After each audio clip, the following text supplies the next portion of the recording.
we are doing here today is restoring or tuning these nice old wood windows on this beautiful house on Lake Drive. If you look at these windows, they look sort of cruddy.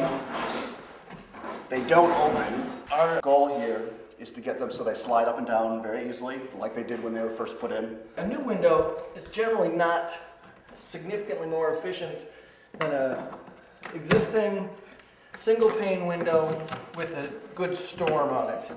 These windows have been doing a good job for, what, 100 years now, maybe 110 years? In that range. And why? So why would you pull out one of these beautiful wood windows and put in a new thermal pane window that may last 10 or 20 years? And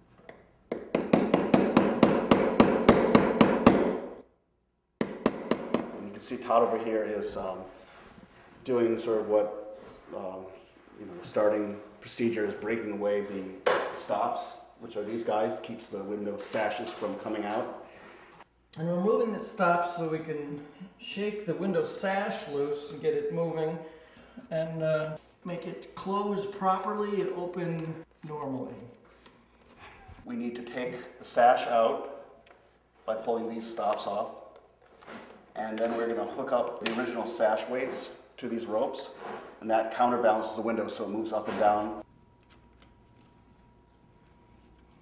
One of the primary reasons that the windows don't operate over time is because sometimes painters are lazy and they don't pay attention to the long-term operability. When they're painting, they just slap the paint on. And the paint drips down, builds up, and when you get enough paint, it forms a pretty effective seal and it prevents the windows from operating. Painter wants, quite honestly, and not unreasonably, he wants to do his job and go home. He doesn't want to come back a couple of weeks later and make sure all the windows operate and scrape away any excess paint and lube up the joints. That's not really his job.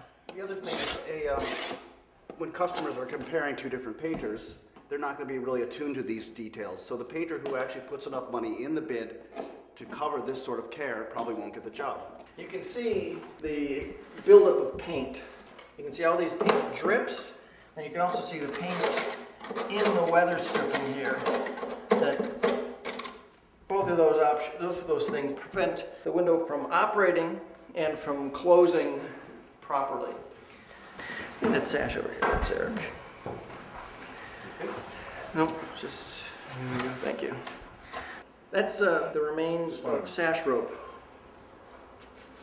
And it's jammed in there pretty good after 100 years, and it's, I think it's, it's nailed in. Keep it from coming out during operation.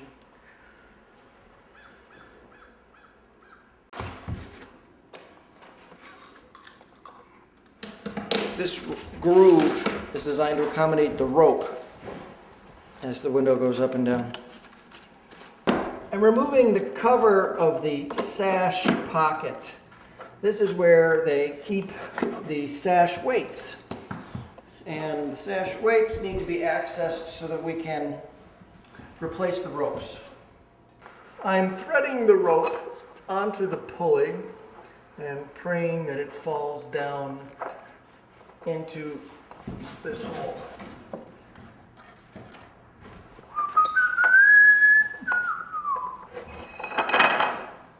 Ta-da!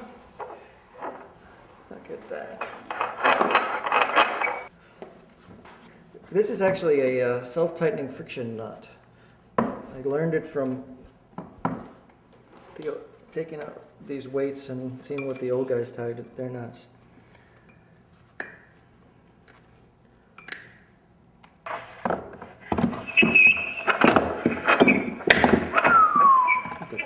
Just like uptown. Figure out where the knot needs to be. Make a small mark on the jamb.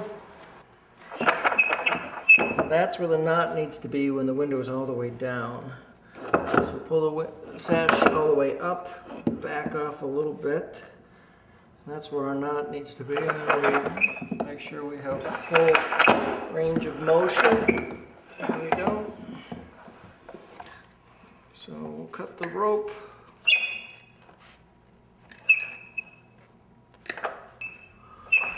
And we'll do the same on the other side.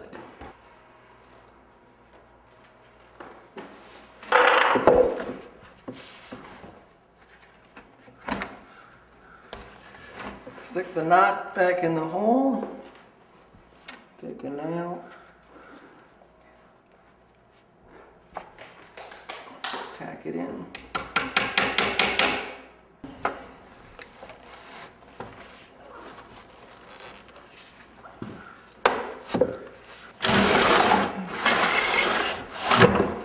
This window is pretty much ready to go. It's got very few functional parts. It's got glass, putty, wood, paint. You're not going to find exact replacements because the manufacturers go out of business, they introduce a new model. Any of these parts can be easily repaired inexpensively with technology that's been around for hundreds of years. Great. They can typically be done in 2 to 5 hours. 1 to 4 hours, I think, is our average. The 4 hours being the ones that need massive repair, the 1 hours being the ones similar to this, but maybe a little less scraping. This will cost the homeowner for this one window here approximately $100, $120, something like that. The ones that are more expensive do go up to push $300, $400, and that gets it restored to basically the way it was when the house was built.